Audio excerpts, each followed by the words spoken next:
Welcome to my channel debit your knowledge. आज हम वो केसेस देखेंगे जिसमें प्रीवियस ईयर असेसमेंट ईयर के बराबर होता है। पहले मैं आपको बता दूं कि मैंने प्रीवियस वीडियो में क्या समझाया था। प्रीवियस ईयर वो ईयर होता है जिस ईयर में आप इनकम जनरेट करते हैं, और उसके नेक्स्ट वाला ईयर असेसमेंट ईयर होता है जिस पे आप इनकम टैक्स पे करते हैं उस इनकम पर जो आपने प्रीवियस ईयर में कमाई है। पर 5 केसेस ऐसे हैं जिसमें प्रीवियस ईयर और असेसमेंट ईयर इक्वल होता है। इसका मतलब ये है जिस ईयर में आप इनकम कमा रहे हैं उसी साल आप टैक्स पे कर देंगे। देखते हैं ये कौन से केसेस हैं। पहला केस है shipping business of non resident. ये section 172 of income tax act 1961 के अंतर्गत आता है।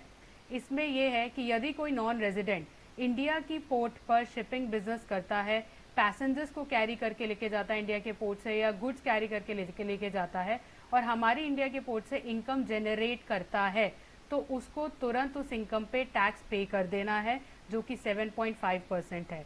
एग्जाम्पल के लिए देखिए, जैसे मिस्टर एक्स है, वो इंग्लैंड से है, वो शिपिंग बिजनेस करते हैं, गुजरात की पोर्ट से वो गुड्स कैरी करके लेके जाते हैं और वहाँ से वो 10 लाख रुपए की इनकम कमाते हैं। तो जो 10 लाख रुपए की इनकम कमाई है, इस पे इनको 7.5% टैक्स इंडिया को देना है। समझ में आया। नेक्स्ट केस ये है, सेकेंड केस ये है assessment of a person leaving India, section 174 of income tax act 1961। इसका मतलब ये है जो इंसान इंडिया को हमेशा के लिए छोड़ के जा रहा है, तो उन्होंने जो करंट फाइनेंशियल ईयर में जो इनकम जनरेट करी है उस पर उसी करंट फाइनेंशियल ईयर पे टैक्सेशन कर देना है। नेक्स्ट ईयर का वेट करने की ज़रूरत नहीं है। एग्जाम्पल से समझते हैं। जैसे मिस्टर आर है, वो परमानेंटली यूके जा रहे हैं और वो इंडिया को 10 अक्टूबर 2021 को छोड़ देंगे। ठीक है, तो 1 अप्रैल से लेकर जो 10 अक्टूबर 2021 तक मिस्टर आर ने जो भी इनकम जनरेट की है उसका टैक्सेशन करंट असेसमेंट ईयर, मतलब कि 1 अप्रैल 2021 से लेके 31 मार्च 2022 के अंतर्गत ही हो जाएगा। इनको नेक्स्ट असेसमेंट ईयर का वेट करने की ज़रूरत नहीं है। सिंपल सी बात है, जो इंसान इंडिया को छोड़ के चाहता है परमानेंटली, उन्होंने जो करंट फाइनेंशियल ईयर में जो भी इनकम जनरेट करी है उनको करंट फाइनेंशियल ईयर में ही टैक्स दे देना है। Third is assessment of association of person or body of individual or artificial judicial person formed for a particular event or purpose।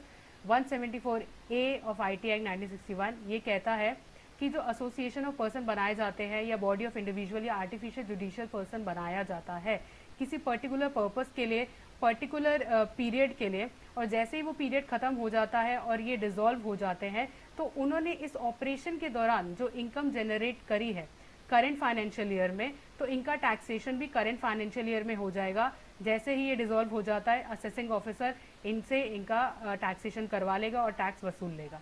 समझ में आ गई। इसका मतलब ये है जैसे ही ये डिसॉल्व होते हैं, जिस भी फाइनेंशियल ईयर में ये डिसॉल्व होते हैं, अपना पर्पस को फुलफिल करके इनको तुरंत इनकम टैक्स उस पर पे कर देना है। इनको नेक्स्ट फाइनेंशियल ईयर का या नेक्स्ट असेसमेंट ईयर का इंतज़ार करने की ज़रूरत नहीं।